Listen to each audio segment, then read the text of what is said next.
Hey, Gene, how's it going? Fine, Jonathan. It's going great today. So I just can't wait to hear what you've come up with as your TBD topic for the day. It's always exciting.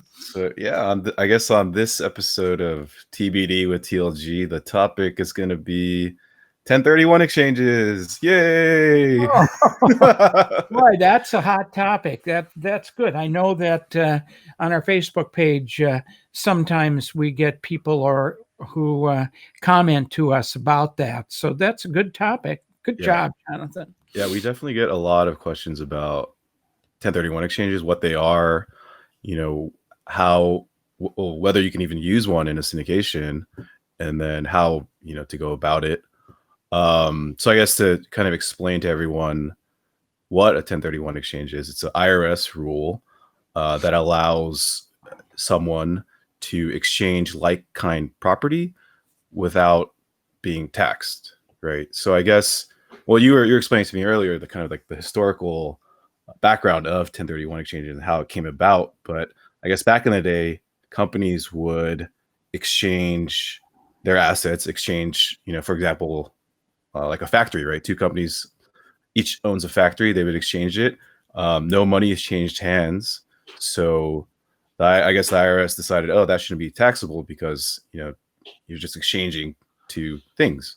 I guess in the real estate world, though, so how it works is you exchange one piece of property for another property. And by doing so, if you don't, have there's no cash transferred in that exchange, you're not taxed on it. So that's Yeah, kind of just the right. Yeah, Jonathan, you're exactly right. And the way they do the formulas, and we're not going to worry about formulas here, is that they look at the equity you have today and they look at the equity you have tomorrow in the new property. And if you transfer all of your equity, you don't put anything in your pocket. Mm-hmm. So there's nothing for the government to recognize as a gain.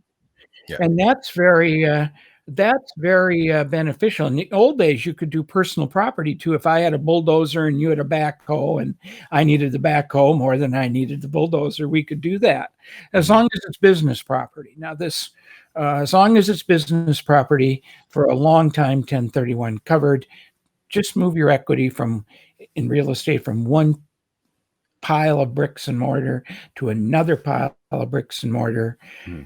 Done right, that's a transaction that isn't recognized for tax purposes. It's a great way to move real estate. Mm-hmm. And you do have the benefits of tax deferral. If you went to a conference, I'm always involved with the Society of Exchange Counselors. They'd stand up and they'd give you 42 reasons to do an exchange, and only one of them is the reason to defer taxes. Although, as you go on and talk about this some more, I'm sure most of our listeners are going to get a sense that that's the reason you do it, and that's the most important part. So that's what I think about this, and I'll shut up now. Yeah. So I guess one of the questions we get a lot is, can we do a 1031 exchange in our syndication, right? So a lot of our clients will come to us and say, hey, I have this one investor that wants to sell his property and do a 1031 exchange into this deal with us in our syndication. And generally speaking, the answer to that question is no, right? Because when you're setting up a syndication, what you're selling to your investors is interest in an LLC, which is personal property interest, right? It's not the same as real property interest. So the investor cannot exchange his real property interest for personal property interest and still be eligible for 1031. And that's what you said earlier. You used the term like kind. And we should spend just a second on that. Like kind is exactly what you said. It's real estate for real estate. Fine, but it isn't raw land for raw land Mhm. and a shopping center for a shopping center. That's not what like kind means. Like kind means real estate for real estate. So if I have a single family house that I'm renting out, it's used in my trade or business, and I want to exchange it for ownership in an apartment building, I can do that. I can do that, and I can do that and avoid the taxes on that. So like kind, that's a real key. Another thing that's a real key is it has to be a trade or business property. It Mhm. can't be your personal residence. Um, Jonathan, you have a house now and you're moving up north. If you were to sell your house and when you move to San Francisco, you wouldn't look to 1031 as the IRS rule for deferring your gain, because there's another rule that applies to personal residence, which talks Mhm. about deferring up to what married up to $500,000. 500. Yeah. Yeah, so different set of rules. So for this is for business property, and it's real estate for real estate, and that's, as you said, Jonathan, that's the problem. But Because who takes the title? Who takes the title in the syndications? Does an individual investor take title to the real estate? no, it's the you know LLC that we set up. Mhm. That's the entity that takes title to the property. So then the individual investor doesn't get title to the property, so he doesn't get real property interest. He only gets a personal property interest in the LLC. Do we write about that in our documents? Yeah, that's one of the big disclosures we put in the PPM on, one of the first About three pages. different places. About Yeah. three different places. We tell an investor that just in case they read that, if they want to bring their 1031 money, that's what they call it, 1031 money into this Mhm. deal, it's not going to qualify for a tax deferred exchange because they're buying personal property. Yeah. But boy, do we get that question a lot. But so is it possible though to do a syndication with investors that want to 1031 into it? Well, yes. And how we end up doing it is a structure that allows the person who wants to accommodate the tax deferral for in a 1031 exchange. We have to give them a deed. We have to give them a deed to real estate. So the way we can accomplish that is setting up the acquisition of the new property as tenants in common. And tenants in common isn't an ownership. It's not like a partnership or anything like that. It's just the way that people take title. And Jonathan, if you and I wanted to go out and buy a building as tenants in common, you could actually get a separate deed for your undivided interest. Let's say we went 50-50. Your deed would say you have an undivided interest of 50%, and my deed would say I have an undivided interest of 50%. Now, oftentimes it's the same deed, and it just puts both of our names on title as tenants in common with an undivided 50%. Well, that works because I've got a bunch of money coming out of this building that I want to put in another piece of real estate. And so I can exchange it, the deed that I had, for a deed that I'm going to get. And if I transfer all my equity, it's going to be tax deferred. If we do it right, it'll be tax deferred, and I'll have a deed, and then you have a deed. So I think our common structure turns out to be, Jonathan, you correct me, we've got a sponsor who's raising some money from a bunch of investors in an LLC. Mhm. And here comes an investor that they run into that might have, $1 million coming out of an exchange and wants to be part of this. So we have two tenants in common. We have the individual investor and we have the LLC with all these multiple investors, and the LLC would take title as tenant in common. That's the way it usually works, right? Yeah, and then there's also the tenant in common agreement. Oh, yeah. So when we're typing away, I don't type, but when Jonathan's typing away in the papers, we've got this LLC document the operating that agreement. binds all the people together, the operating agreement, and here comes a deed, and there's a deed over here, but they have to have a business plan. How do these two deeds work together? And the tenant in common agreement puts the two people in business. And a topic for another discussion is what the IRS says about what should be in a tenant in common agreement, so it doesn't look like a partnership. And basically, the tenant in common agreement says that Gene has a deed. No one can tell Gene what to do with his deed. Mm-hmm. Jonathan's syndication has a deed, and no one can tell them what to do with their deed. So there's not voting rights on should we sell. There's two votes. Mm-hmm. Gene votes and the syndication votes. Even if Gene only has 10%, the syndication is 90%. If it's time to sell the whole property, we need a unanimous vote two ways.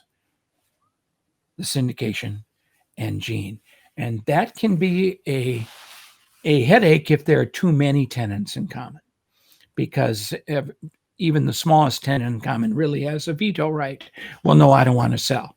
I don't want to go to that mortgage.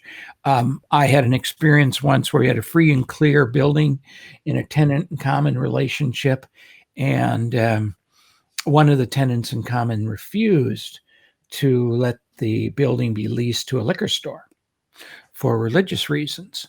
And that caused all sorts of problems inside of the group. Well, think about that ahead of time and read the tenant in common agreement. So that's what you'd have. So when things start out and you're a syndicator and one of your passive investors comes up to you and says, I have money I'd like to bring into this deal and get tax deferral, call your attorney, call your CPA, and see how you can do this as a tenant in common. If you're the investor that wants a tax deferral, call your CPA and see if this wouldn't be a plan that would work for you. Then we have the lender. The lender's going to look at this, and the lender's going to give one loan to the total property, but both parties are going to have to sign the loan. And that's one of the things that's a problem with tenant in common. If Jonathan has a syndication and he raises all of his money through the syndication and they buy 100% of the property, none of the individual investors have to sign on the note. But if it's a tenant in common, both tenants in common sign the note, jointly and severably liable. Personally guaranteeing it, right? Personally guaranteeing the loan, yeah. So it is something to think about. Right now, Jonathan, we're working on a transaction where there's a syndication for about $4 million of equity, and then there's a couple that owns a corporation that just sold a building with about $9 million worth of equity. And that couple has another building in a revocable family trust with about $13 million in equity. And all three of them are coming together. And what's interesting about that is, there's $22 million controlled by the husband and wife through these entities. And there's only $4 million controlled by the syndication.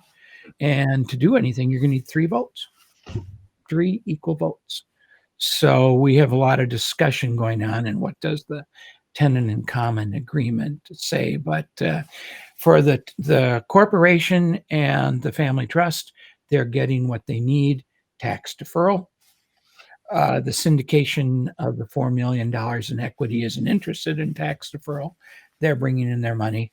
They're just buying their share, but they're happy to be involved in this good property with these quality investors. We haven't mentioned the role of the accommodator or the qualified intermediary. Generally, when you sell your property and you want to do a 1031, you put the money you can't take receipt of the money. You put the money within a business that's called, either where we are in the country, an accommodator or a qualified intermediary, and it sits there in trust until you find the next building to buy, and then you instruct that company to send the money to the escrow to buy that building. One of the other issues we have, Jonathan, and perhaps you'll talk about this, is what happens when we already know that who has the person, the entity or the person who has a deed can do an exchange. So one of the things we have is we have syndications that have been going on for 7 or 8, 9 years. They've got a lot of equity and they'd like to exchange into another property and go on for another 10 years, and they'd like to take advantage of tax deferral. Once in a while we run into this situation, don't we, Jonathan, where someone doesn't want to go into the next transaction? Yeah. Well, so yeah, I mean the LLC itself can 1031, right? Because the LLC owns the property, so it can exchange real property for other real property. But yeah, sometimes the individual investors within the LLC don't want to continue on to the new property. Obviously you have to follow the operating agreement. What does the operating agreement say regarding an investor's interest in how to, I guess, transfer their interest to the other members? Our operating agreement generally says that, there's like a buyout provision, right? Sure. That's one of the ways we can do it. We can enforce the liquidity provision, and the other people will buy out let's say I'm the guy who doesn't want to go in the next deal because I don't want an investment that has a 10-year holding period. Okay. I'm invested and I just don't want that. So one of the things I can do is I can sell my interest to the other members. Oh, so that's a taxable event for me. I get cash. I pay my taxes. Another thing that we can do, and this is what the sponsor should do, the sponsor should query and ask the investors who's going to go with me and who's not. And then when the property sells and there's an escrow set up, there's really 2 escrows. There's one escrow for all the money that's going to go into the next deal. And then there's another escrow for the money that's going to be distributed to the members who want out, be distributed to me. So in the closing and the instructions, 2 escrows. One will send 90% of the money to the accommodator. The other thing we're going to do is we're going to send the money to Gene. Taxable event for me. I'm getting cashed out. But you can't put Gene's money in with the accommodator and then later have the accommodator send the money to me. That's all sorts of problems. The accommodator won't let that happen. So you really need to know what your investors are going to do before we get a closing. But Jonathan, here's the deal. In this last cycle, starting, I would say, about 2010, for the last 10 years, everyone who's bought multifamily, which is practically what we do the most, has made a lot of money. And now they're looking to go into, it's a great time to be a seller, take your profits, and they're waiting to go into new projects. So more and more and more, we've run into people who want to exchange. And what a great way to be a buyer. I make an offer on another property and say, yeah, I've got $9 million in equity over here. This property's under contract, or the money's already with the accommodator. We can close. And that's pretty strong. So we might have gotten into the weeds a little bit about this. Let's come back and let's give some big bullet points. Why you would do a 1031, why you invoke the IRS language of 1031 is you've decided you want to move your equity from one property to another, and you'd like to take advantage of not paying taxes today. They're just going to be deferred. The taxes will be deferred into the next holding period, but that's okay. Some people exchange and then die. And maybe there's never any tax paid. That's a family planning strategy. So you would invoke 1031 to get tax deferral. Individuals going into syndications won't be able to take advantage of 1031s because they're not acquiring a deed. Whoever has a deed can do a 1031. So the LLC can 1031 into the next property. And if someone doesn't want to go forward one way or another, they can cash out their interest. That becomes a taxable event for them, and everyone goes forward. Did we do a good job in covering that? Yeah. I suppose the listeners will make the decision on that, but that's great. Well, thanks for coming up with that idea, Jonathan. That was a good TBD idea. And I want you to all know that every Thursday at 12 o'clock California time, Jonathan and I will be with you right here for our next to be determined topic, TBD with TLG. Thank you, Jonathan, and I hope you all join us the next time.